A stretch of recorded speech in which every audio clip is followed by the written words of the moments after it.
Shalom à tous, bien-aimés. Que Dieu vous bénisse, que la grâce du Seigneur soit avec vous, que Dieu vous accorde sa grâce. Nous commençons un nouveau mois et je voudrais vraiment, au nom du Seigneur Jésus-Christ, prier que Dieu vous bénisse et vous accorde sa grâce pendant tout le mois d'octobre. Nous bénissons Dieu qui, mois après mois, saison après saison, nous garde, nous soutient et nous fortifie. Alors, nous sommes dans le 10e mois et nous parlons de la restauration totale. Et comme sujet de méditation, c'est réveille-toi. Réveille-toi, je vais parler donc du réveil.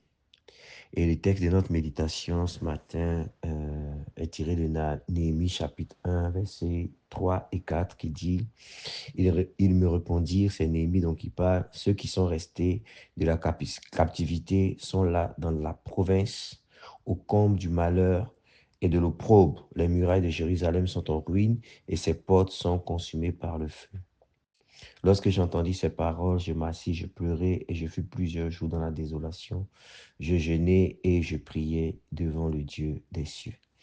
Donc, cette portion de l'Écriture est tirée donc du livre de Néhémie.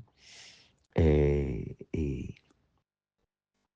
quel est le contexte? Vous savez que du temps du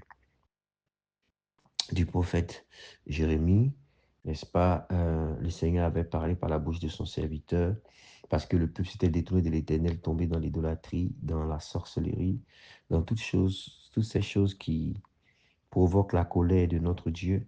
Et à cause de cela, le Seigneur a envoyé le peuple en déportation.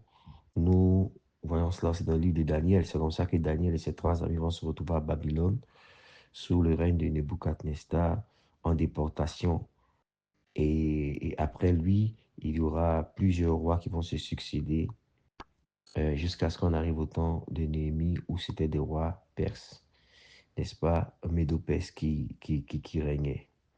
Donc Néhémie était échanson du roi et Néhémie donc a reçu les nouvelles de, de Jérusalem. La situation était chaotique, les murailles étaient détruites, le peuple était au comble du malheur, dans la désolation. Et Néhémie n'a pas voulu rester dans l'égoïsme, malgré qu'il avait une bonne position auprès du roi en tant qu'échanson du roi.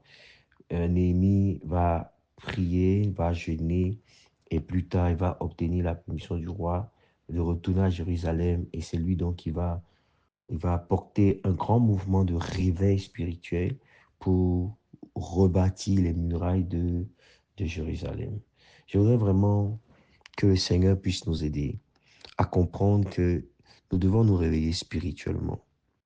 Voyez, et le réveil commence par la prise, n'est-ce pas, euh, de conscience de notre état spirituel. Notre état spirituel. Le réveil spirituel, qu'est-ce que c'est? Le réveil, c'est lorsque nous prenons conscience de notre état spirituel, de péché, de tiédeur, de froideur, d'éloignement du Seigneur, et nous décidons de nous rapprocher de Dieu dans un regain de spiritualité, n'est-ce pas, qui provoque vraiment une restauration et en même temps un mouvement d'évangélisation pour gagner beaucoup d'âmes au Seigneur Jésus. Dans cette saison-là, donc, nous parlons de réveil parce qu'il est important de pouvoir sortir de la lourdeur, du sommeil spirituel. Et beaucoup d'enfants de Dieu actuellement sont dans le sommeil. Et c'est dû à quoi? C'est dû à la distraction, c'est dû à tout de suite, toutes les questions politiques, n'est-ce pas? Tout le monde est un peu inquiet, on en parle et on en parle. Et beaucoup de chrétiens aussi, à cause des situations de tous les jours, n'est-ce pas, commencent à affaiblir affaibli. Donc, il y a la distraction, il y a la séduction aussi de ce monde qui pousse les enfants de Dieu dans un sommeil spirituel. Dans un sommeil spirituel. Alors, il est important que nous puissions nous réveiller. Pourquoi? Parce que la Bible déclare, réveille-toi, toi qui dors, et Christ t'éclairera. Ésaïe dit, lève-toi car ta lumière arrive. Dieu ne peut pas se manifester dans la vie de quelqu'un qui dort. Dieu ne peut pas se manifester dans la vie de quelqu'un qui est assis, quelqu'un qui est nonchalant et qui sommeille. Toute promesse de Dieu est attachée à un mouvement de réveil. Il faut se lever. Il faut se lever. Tous ceux qui ont marché avec Dieu, même dans l'Ancien Testament, se levaient aussi très tôt, toujours très tôt. C'est un signe d'éveil spirituel. Donc, le réveil, c'est simplement le passage de l'état de sommeil à l'état d'éveil. Donc, il faut sortir du sommeil et puis se tenir en éveil. Jésus disait aux apôtres, veillez et priez afin que vous ne tombiez pas dans la tentation. Donc, nous voulons prier vraiment pour que, au niveau de toutes les églises Rehoboth, il y ait un réveil. Mais le réveil général commence par des réveils personnels. Il faut que chacun de nous prenne la résolution de sortir du sommeil, de se réveiller, de reprendre sa vie spirituelle, de reprendre sa relation avec Dieu. Très important. Hein, une vie continue de prière, intentionnelle de prière, c'est très important. Une méditation continue de la parole de Dieu, un service efficace dans la maison de Dieu, une évangélisation constante et continuelle. Pour toute personne que nous rencontrons, nous devons parler du Seigneur Jésus. Nous devons parler du Seigneur Jésus. Donc aujourd'hui, comme Néhémie, nous devons prendre conscience de notre état spirituel, la lourdeur, le manque d'évangélisation, le sommeil spirituel, le manque de sainteté, le manque de vie de prière, de service efficace et puissant dans la maison de Dieu, le manque d'onction et tout cela qui présente comme une situation de désolation au niveau du peuple de Dieu. Mais Néhémie s'est levé. Néhémie s'est levé, n'est-ce pas? Il a pu bâtir. Nous devons nous lever aussi. Alors je prie vraiment qu'en ce mois d'octobre, qui est pour nous comme un mois d'accomplissement, nous voulons vraiment nous réveiller pour entrer dans l'accomplissement de Dieu. Nous voulons nous réveiller pour entrer dans l'accomplissement de Dieu. Que Dieu vous bénisse là où vous êtes. Que sa grâce soit sur vous. Que sa faveur s'attache à vous. Nous voulons saluer particulièrement tous les natifs de octobre. Voilà, voilà la tribu Zabulon.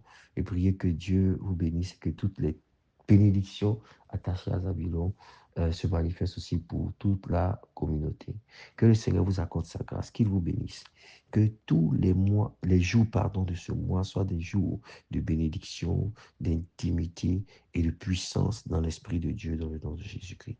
Nous prions pour que la main de Dieu soit sur notre Église, pour qu'il y ait un réveil, que tout le monde puisse expérimenter un réveil spirituel dans le nom de Jésus.